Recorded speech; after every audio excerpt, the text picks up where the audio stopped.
Valentine's day, পবিত্র শবে বরাত ও বসন্ত অর্থাৎ পহেলা ফাল্গুন একই দিনে হয়।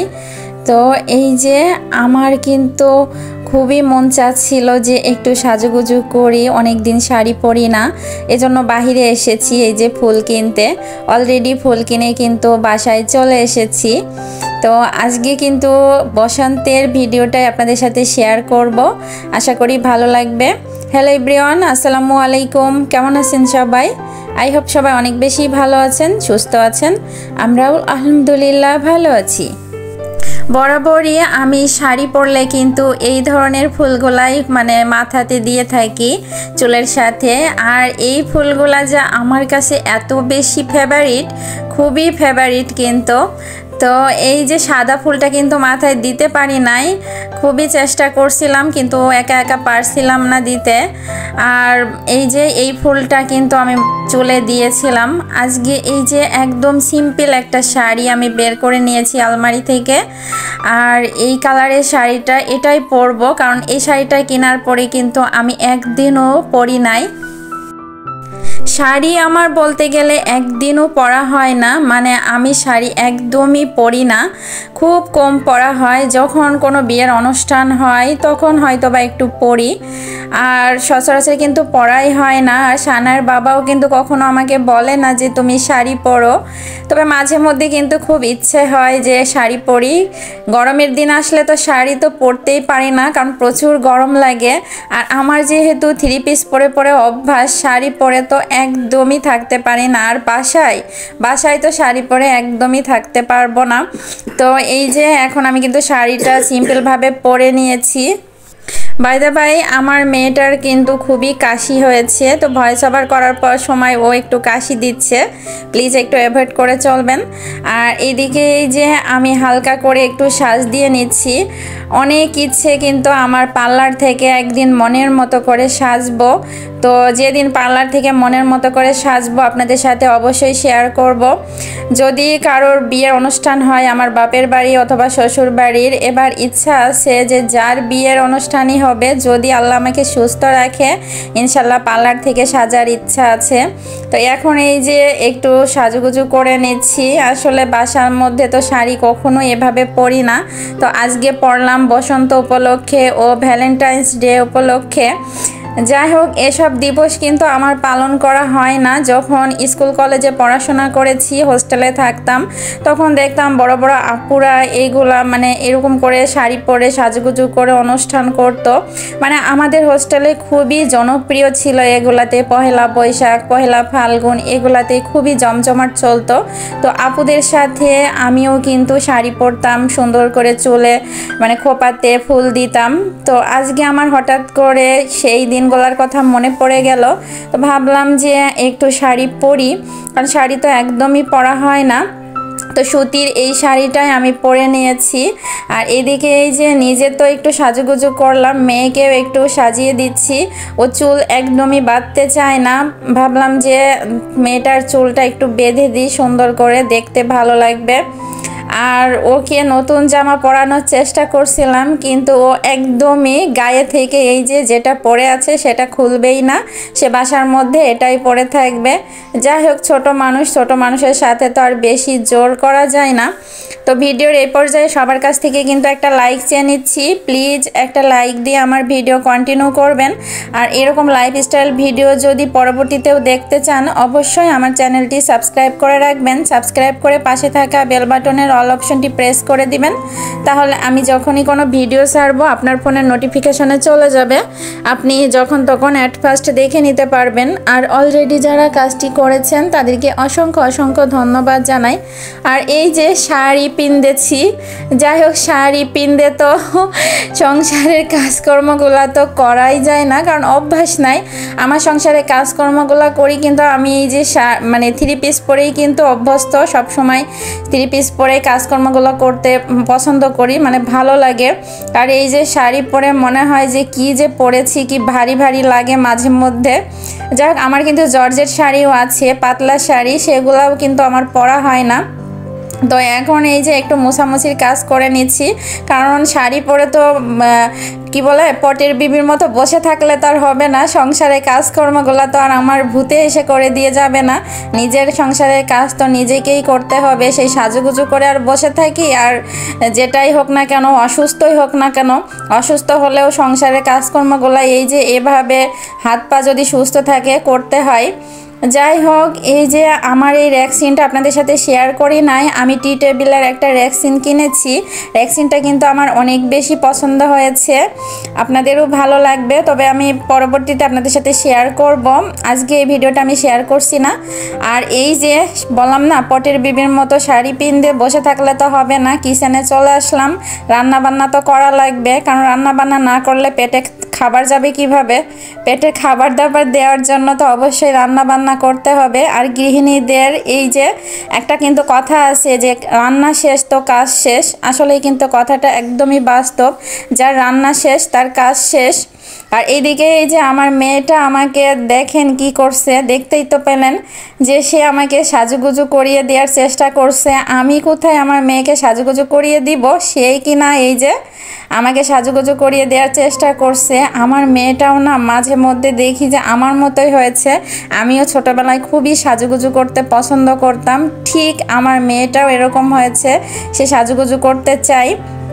তো সাজুগুজু করে কিন্তু বাহিরে আমার তেমন যাওয়া হয় না, আমি বাসার মধ্যে মাঝে মধ্যে একটু সাজুগুজু করি।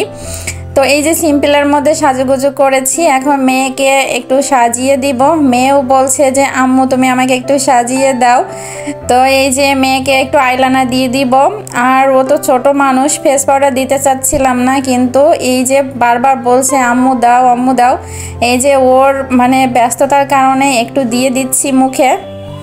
ফাগুনের ওই ছোঁয়াতে মনে এলো বসন্ত, মনে আজকে আমার বসন্ত চলে এসেছে।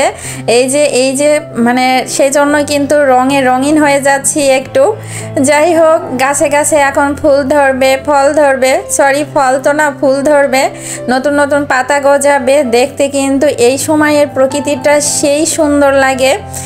আর এই যে গাছে গাছে ফুলে ফুলে ভরে যাবে, দেখতে মাশাআল্লাহ কত সুন্দর যে লাগবে। গ্রামের পরিবেশ তো আরও বেশি। আমরা তো শহরে ইট পাথরের ঘরে থাকি, ইট পাথরের এই শহরে মাঝে মধ্যেই কিন্তু মনটা পড়ে থাকে গ্রামে, কারণ গ্রামে গেলে মনে হয় যে সবুজ এক সতেজ পরিবেশে আছি, যা খুবই ভালো লাগে। আর এই যে শাড়ি পরেছি এখন আমার প্রাণের বান্ধবী, যাই হোক প্রাণের বন্ধু। তো দোস্তর বাসায় এসেছি, তো দোস্তর বাসায় এসে দোস্ত আমাকে এই যে ফটোশট করে দিচ্ছে আর ভিডিও করে দিচ্ছে। তো ভাবির কাছে এসে খুব ভালো লাগছিল, ভাবির সাথে অনেক সময় ধরে গল্প করলাম। তারপর ভাবি আমাকে চা খাওয়ালো, চাটা খেয়ে আবার বাসায় চলে আসলাম। এসে যে এখানে মানে রান্না উঠিয়ে দিয়েছি, এটা কিন্তু তার পরের দিনের ভিডিও।